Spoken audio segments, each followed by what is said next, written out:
അനന്തപുരി നാരി ശക്തി സംഗമം പങ്കെടുക്കുന്നതിന് എനിക്ക് വളരെ സന്തോഷമാണ്. നിങ്ങളെയൊക്കെ കണ്ടതിൽ ഇരട്ടിപ്പ് സന്തോഷം, ഡബിൾ സന്തോഷം. ഞാൻ എൻ്റെ വാർത്തകൾ കൂടുതൽ മലയാളത്തിൽ സംസാരിക്കുന്ന ഇച്ചിരി ബുദ്ധിമുട്ടുണ്ടാവും. ഒന്നോ രണ്ടോ വാർത്തകൾ തെറ്റിപ്പോകുമോ എന്നുള്ള ഒരു സംശയമുണ്ട്.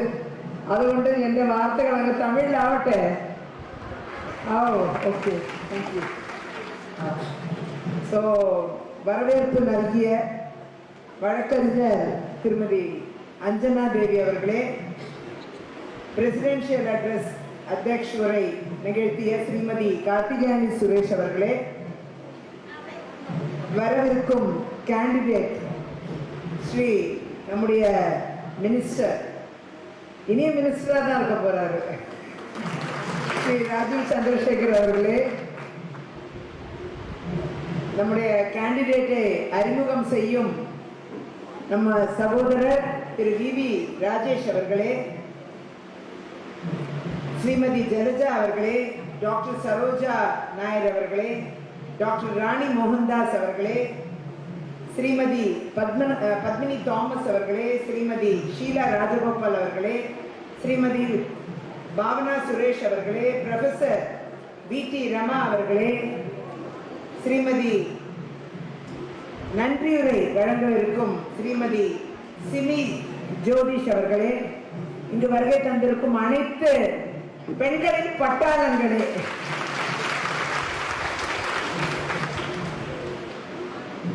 நம்ம வெறும் பட்டர்ஃப்ளைஸ் மட்டும் கிடையாது, நம்ம ஃபயர் பட்டர்ஃப்ளைஸ் இல்லையா, special butterflies. We are not just colorful, we are also fire brand. அதான வேண்டது. இப்போ நான் ஒரு 3 தடவை எம்எல்ஏ, 3 times கண்டினியூஸா, 2011, 2016, 2021, 3 times கண்டினியூஸா இங்க உங்களோட பார்டர் எம்எல்ஏ களியக்கவளை மாத்தாண்டம், என்னோட நியோஜக மண்டலத்தோட பேரு விளவங்கோடு. 3 தடவை அங்கே எம்எல்ஏ ஆயாச்சு. நான் பெரிய மார்ஜின்ல ஜெயிச்ச ஆளு, ஃப்ளோர் லீடரா எலெக்ட் ஆன ஆளு. அங்க தமிழ்நாடு அசம்பிளியில ஃப்ளோர் லீடரா எலெக்ட் ஆன ஆளு. 2 தடவை எலெக்ட் ஆகி என்னால പെണ്ണുങ്ങളുടെ ഫ്ലോർ ലീഡർ കൊടുക്കത്തില്ല എന്ന് പറഞ്ഞു Congress. I was S chief whip ആയിട്ട് ഉണ്ടായിരുന്നു. ഓൾ ഇന്ത്യ മഹിളാ കോൺഗ്രസിന്റെ ജനറൽ സെക്രട്ടറി, എല്ലാ പദവികളെല്ലാം ഉണ്ട്. എന്നാലും ഒരു ലീഡർഷിപ്പ് റോളില് ഒരു പെണ്ണ് വരണമെങ്കിൽ അത് പറ്റില്ല. പ്രസിഡന്റ് ആക്കാനുള്ള എല്ലാ എക്സ്പീരിയൻസും ഉണ്ട്, പക്ഷെ പെണ്ണുങ്ങളെ കൊടുക്കത്തില്ല. ഫ്ലോർ ലീഡർ ആകാനുള്ള എല്ലാ കഴിവുമുണ്ട്. എലക്റ്റും ആയി, എല്ലാ എംഎൽഎമാരെ എലക്ട് ചെയ്തു 2 പ്രാവശ്യം. എന്നാലും പെണ്ണുങ്ങളെ അത് കൊടുക്കുന്നത് ശരിയില്ല എന്നൊക്കെ പറയുന്ന ഒരു കൂട്ടത്തിൽ ഉണ്ടായിരുന്നു ഞാൻ. എനിക്ക് വയ്യ, ഈ പദവിയൊന്നും വേണ്ട, എന്നാലും നമ്മൾക്ക് കിട്ടുന്ന ആ മര്യാദ പെണ്ണുങ്ങളെ കിട്ടണം. That was my agenda. എനിക്ക് ഇനിയും 2 കൊല്ലം എംഎൽഎ ഉണ്ട്, ഇനിയും 2 കൊല്ലം ഉണ്ട്. എന്നാലും അതങ്ങ് രാജിവെച്ചു, ചീഫ് വിപ്പിനെ രാജിവെച്ചു. മോഡിജി മാത്രം ഈ നാട്ടിനെ ഉയർത്തിപ്പിടിക്കാനുള്ള ഒറ്റ ആളെന്ന് ഞാൻ തീരുമാനിച്ചു. അതുകൊണ്ട് ഞാൻ ബിജെപിയിലേക്ക് മാറി. കക്ഷി മാറുന്നതൊന്നും ഒരു കുറ്റമൊന്നും ഇല്ല. ശരിயான ഒരു റീസണൊക്കെ കക്ഷി മാറുന്നത് കറക്റ്റ്, തപ്പില്ല. ഞാൻ കോൺഗ്രസ് പാർട്ടിയിൽ എൻ്റെ ചെറുപ്പം മുതലുണ്ടായിരുന്നു, ലൈക്ക് സ്റ്റുഡന്റ് യൂണിയൻ ലീഡറായിട്ട്. എൻ്റെ ലൈഫ് കോൺഗ്രസ് പാർട്ടിയിൽ തുടങ്ങിയത് 17 വയസ്സിൽ. 37 കൊല്ലം Congress party, Indian National Congress 37 കൊല്ലം. ഏത് പാർട്ടിയിലേക്കും പോയില്ല, അത്രത്തോളം അവിടെ പണിയെടുത്ത ആളാണ് ഞാൻ. എന്നാലും ഒരു ലീഡർഷിപ്പ് എന്ന് വരുമ്പോ ലീഡർഷിപ്പില് പെണ്ണുങ്ങൾ ഉണ്ടാവാൻ പാടില്ല, അതാണ് അവരുടെ സ്റ്റേറ്റസ്.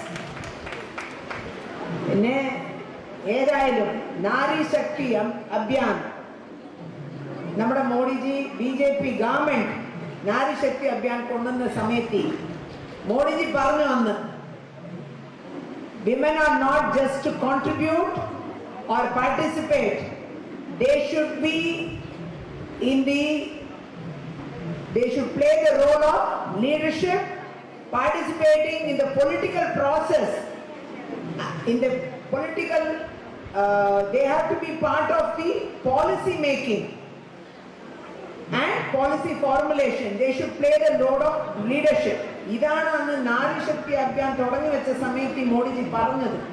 ആ സ്പീച്ച് അങ്ങ് കണ്ടപ്പോൾ ഞാനൊക്കെ വിചാരിച്ചു, ഇനി പെണ്ണുങ്ങളെ ലീഡർഷിപ്പിൽ കൊണ്ടുവരാനുള്ള സാധ്യതയുള്ള കഴിവുള്ള ഒരേ ആള് മോഡിജിയാണ്, BJP ആണ്. എന്റെ മനസ്സറിവില് പറയുന്നത്, പെണ്ണുങ്ങളെ മതിക്കുന്ന നാട് എന്ത നാടോ அந்த നാട് பெரிய വലിയ നാടാ മാറും. അത് വല്ല അരസാവും. அதுதான் പെണ്ണുങ്ങളെ മതിക്കണേനാ അത് ഒരു അരസാവും ആകാതെ. ലേഡീസ് ആണ്, women are the power of the country. Women can take the country to any level. Men are supporting us, no doubt about it. But women plays the role of a minister in the house and outside the house, everywhere.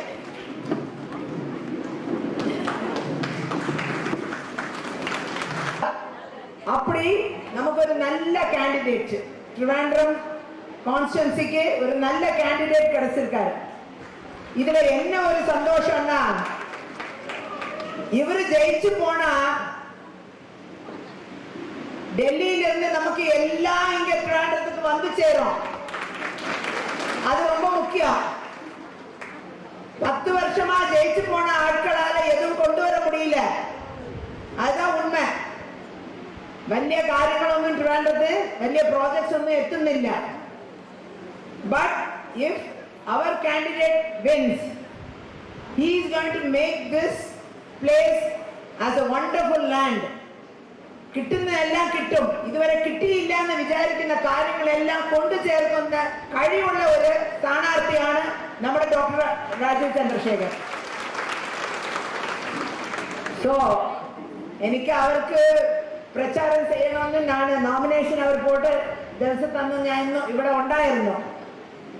I found, but everybody in this constituency were talking so high about him. ഞാൻ പോകുന്ന സ്ഥലത്തിലൊക്കെ ചോദിച്ചു, not only women, youngsters, men, everybody I was asking, how is your candidate Sri Rajiv Chandrasekhar? They were feeling very happy that we have got a candidate like him. So that is very important. There is nobody who is contesting a very valuable candidate the BJP has given this time. That is what people are thinking very high about him. We have a very intellectual candidate. So അവരെ ജയിപ്പിക്കണം. അതിനുള്ള കാര്യങ്ങൾ പെണ്ണുങ്ങളായ നമ്മൾ പറ്റുന്നതെല്ലാം ചെയ്യണം. അതാണ് എൻ്റെ my honest request to every single person here. You are the section in this area. It is very important that women play a big role. ഈ വോട്ടുകളെല്ലാം ചുമ്മാ വരത്തില്ല. നമ്മൾ പോയി പറഞ്ഞ് ബഹുമാന്യയായ അധ്യക്ഷ എന്ന രീതിയിൽ പ്രിയപ്പെട്ട ചേച്ചിയെ ഞാൻ ആദരപൂർവ്വം ഈ വേദിയിലേക്ക് സ്വാഗതം ചെയ്യുന്നു.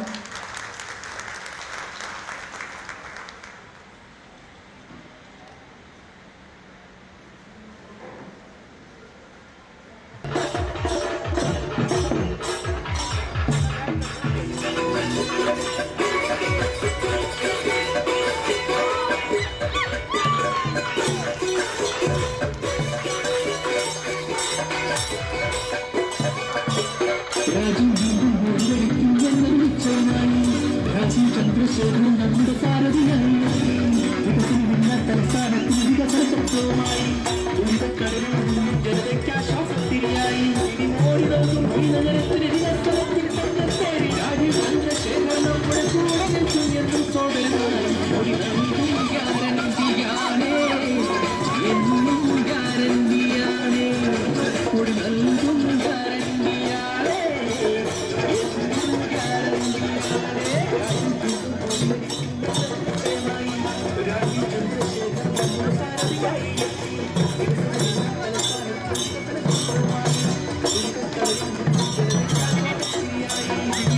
Thank you.